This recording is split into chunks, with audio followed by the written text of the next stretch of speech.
Salah satu wanita yang berhasil menyuarakan isu-isu lingkungan dan memanfaatkan perannya sebagai wanita untuk melawan kerusakan lingkungan adalah Aleta Baun, atau yang lebih akrab disapa Mama Aleta. Ya, Mama Aleta memiliki cara tersendiri dalam melawan kerusakan lingkungan yang terjadi di wilayah Gunung Mutis, Timor, Nusa Tenggara Timur. Tahun 1999, ia memprotes aktivitas para perusahaan marmer yang merusak lingkungan. Ia pun mengajak puluhan kaum ibu untuk melakukan aksi protes dengan menenun di celah gunung batu yang akan ditambang. Tahun 2007, aksinya pun membuahkan hasil. Aktivitas pertambangan berhenti dan perusahaan-perusahaan tambang tersebut hengkang dari Gunung Mutis, Timor, Nusa Tenggara Timur. Iya, kembali lagi tadi sempat terpotong ya dari IPB. Aku masih ingat loh dari IPB kan. Nah, gimana? Diceritakan dong. Jadi waktu itu aku masih kuliah di IPB dan kebetulan ya kurang lebih kalau dihitung berapa tahun perjalanan untuk belajar persampahan ya kurang lebih 9 tahun lah ya sampai sekarang. Dari awal masuk IPB, terus kemudian di sana saya banyak belajar. Dan kebetulan dulu pernah exchange program juga ke Amerika Serikat tahun 2014. Di sana saya belajar everything about environment, semuanya tentang lingkungan hidup, mulai dari perubahan iklim, kemudian juga sampah makanan, terus kemudian juga energi terbarukan. Dan yang paling tertarik itu saya belajar tentang sampah kayak gitu. Di sana tuh TPS itu nggak ada yang bau ya. Nggak ada yang bau ya. Semuanya bersih. Tapi ada sampah kan? Ada jelas-jelas ya? ada sampah, tapi nggak bau gitu. Jadi semuanya bersih. Kok bisa tempat sampah kok bersih? Terus semuanya banyak banget pemilahannya sampai puluhan jenis gitu. Kayak Indonesia aja 2 masih dicampur gitu. Betul. Terus saya hanya bermimpi kapan sih Indonesia bisa kayak gini kayak gitu. Makanya sampai sekarang kita dari teman-teman sama aku juga kita masih struggling tentang pengolahan sampah kayak gitu. Oke, kalau dari luar negeri ya, sampah itu memang ada, tapi tidak beraroma ya kan? Betul. Saya nggak mengatakan harum loh, tapi tidak beraroma.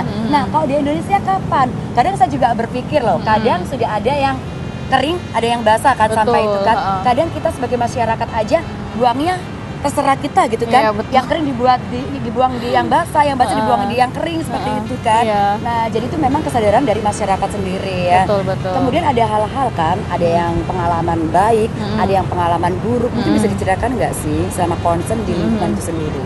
Kalau pengalaman baik dan buruk lebih ke masyarakat ya soalnya kan kalau kita mengedukasi apalagi sebelum saya membangun sama teman-teman Waste Solution Hub ini saya masuk ke komunitas terutama anak-anak muda waktu itu ya. Jadi dulu namanya saya membuat movement namanya ASEAN Reusable Bag Campaign. Jadi kampanye pengurangan kantong plastik di negara-negara ASEAN.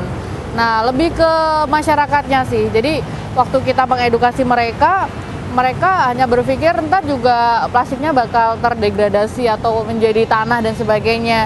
Padahal waktu kita mengajak mereka itu nggak semudah itu kayak gitu. Tidak semudah itu. Apalagi mereka umurnya bisa sampai 50-60 tahun plastik yang biasanya kita pakai sehari-hari kayak gitu. Lebih ke cara edukasinya sih. Apalagi kalau kayak gitu udah diingetin kayak misal yang paling singkat adalah nggak pakai sedotan, tiba-tiba dicemplungin aja sama petugas petugas makanannya langsung. Padahal udah bilang Mbak nggak pakai sedotan, nggak pakai kantong kresek kan masih ditolak. Tapi kalau sedotan udah nyemplung gelas udah nggak bisa ditolak lagi kan. Lebih sesimpel itu sih. Jadi lebih edukasi ke masyarakatnya tuh agak susah, terutama masyarakat daerah. Kayak ibu saya juga saya ngajak untuk mulai berubah lagi gitu, nggak pakai kantong plastik. Ibu saya juga tanya alternatifnya apa, terus kemudian juga besok diingetin lagi. Jadi emang perlu terus diingetin sih, itu kesusahannya sih sebenarnya. Betul, jadi memang kita harus diingetin terus ya. Tapi memang kalau aku udah di restoran seperti itu kan, banyak juga para restoran yang memang sudah meniadakan sedotan kan. Kemudian kalau kita belanja-belanja juga kantong plastiknya juga udah diminimalis kan ya. Betul. Oke, mungkin itu adalah salah satu cara yang penting gitu kan. Kemudian nih, aku juga mau tanya nih menurut kamu, kalau seandainya yang mensosialisasikan perempuan, tingkat efektivitasnya seberapa persen sih dibandingkan yang mensosialisasikan adalah kaum pria? Jadi kalau mensosialisasikan perempuan dan targetnya perempuan biasanya agak ini ya. Ini tergantung dari level ibu-ibu atau anak muda ya. Kalau ibu-ibu kan biasanya mereka suka karena biasanya tergabung dalam suatu komunitas ibu-ibu PKK atau arisan ya. Jadi itu lebih enak soalnya kan sama-sama ada di rumah.